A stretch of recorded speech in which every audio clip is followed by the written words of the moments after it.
Thank you, Mr. Speaker, sir. The Honorable Prime Minister, Deputy Prime Ministers, Cabinet Ministers, Honorable Leader of the Opposition, fellow members of Parliament. Mr. Speaker, sir, I rise today to give a short brief to this August House on the successful 2025 Fiji Secondary Schools National Athletics Competition. So we witnessed remarkable improvements in this game through a collaborative partnership, and also as part of the Ministry's commitments towards Sustainable Development Goal 4. This is part of the lifelong learning, and sports, as we know, has also become an employment opportunity for our students, especially professional sports. First and foremost, I join you, Honourable Speaker, sir, to convey my congratulations to Maris Brothers High School,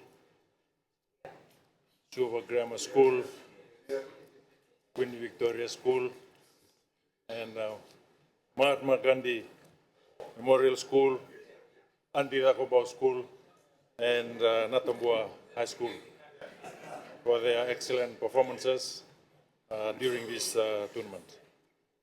Mr. Speaker, sir, also like to take this time to congratulate all the athletes who travel from the maritime zones and the other education districts, 9 of them under the Ministry of Education. Their participation contributed to the success of this sporting event. I would also like to congratulate the school management committees, the parents, the guardians, the coaches, the managers, the heads of schools, the teachers, and well-wishers of these participating schools. Mr. Speaker, sir, I also convey my sincere appreciation to the team from Samoa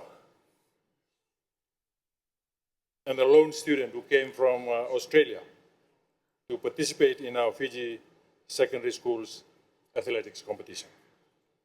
Over the 3 days of competition, Mr. Speaker, sir, all of us have witnessed the remarkable displays of talent, of perseverance, and sportsmanship of over 2,000 athletes, student athletes, who represented 160 secondary schools around Fiji in the track and field event this year.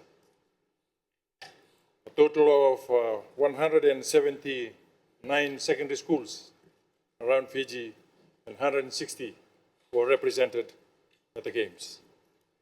And we hope, Mr. Speaker, sir, to see some of these student athletes representing Fiji in the Pacific Mini Games in Palau later this year. Mr. Speaker, sir, I would also like to acknowledge the sponsors for recognizing and rewarding the second and third place getters in the girls and boys division. The monetary reward is the outcome of a series of meetings with the sporting bodies, whereby concerns have been raised on the commercialization of students during the organized sporting events. For the first time, Mr. Speaker, sir, monetary rewards have been given to the schools that have attained second and third place in the boys and girls division. All heads of school have been informed that at least a minimum of 50% of the prize money must be shared with the student athletes that participated and their coaching panel. This incentive is a return, valuing their sacrifices, their commitment. And I also wish to acknowledge the families, the parents, the guardians of these students. Some who made the sacrifices to sell angona, to sell food, or raise money as communities to be able to support parents to make their way and students to make their way to the Games. And we thank you for the commitment to the holistic development of your children. Sports is always a character-building event, and it helps in the long run in the disciplining of the child and their personal ability to overcome challenges they may face in life. Mr. Speaker, sir, I would also like to share with this August House the impact of planning and collaborating with relevant organizations. The Lodala HFC Stadium was a safe and drug-free arena during the 3 days, given the event was a drug-free one. Pinabalevu to the Fiji Police Force for providing that much-needed security, as the presence in the 3 days sporting event made a huge difference.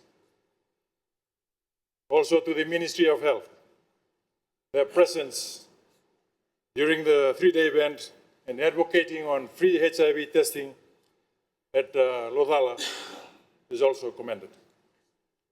Mr. Speaker, sir, appreciation is also extended to the Land Transport Authority for ensuring that the public transport was safe, loud music was not played, eliminating the unruly behavior.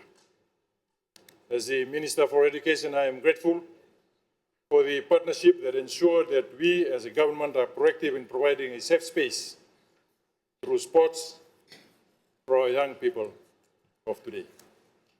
Mr. Speaker, sir, the unity noted in the 3 days of sports with no major incidents occurring indicates that the children, the parents and guardians and the old scholars and the Fijian community are recognizing that the development of children is a shared responsibility. And on that note, I acknowledge the schools who came from rural and maritime zones, and particularly those who won medals. The sharing of the medals across Fiji is giving us hope that access to equitable education is progressing well. And irrespective of where you live, you can be a champion if you set your mind on it and work hard towards achieving your heart's desire. Mr. Speaker, sir, at this juncture, I am appealing to this August House to come on board and support the Ministry of Education in other sporting events that will take place in Term 2 and have it as another drug-free event. In sports, including hockey, basketball, swimming, soccer, netball, cricket, volleyball, rugby league, and the big one, which is the Dean's competition. Mr. Speaker, sir, the Fiji Secondary School Athletics competition celebrated and ended its Golden Jubilee on a high note, as this event was again declared a safe and drug-free event. Nasa William.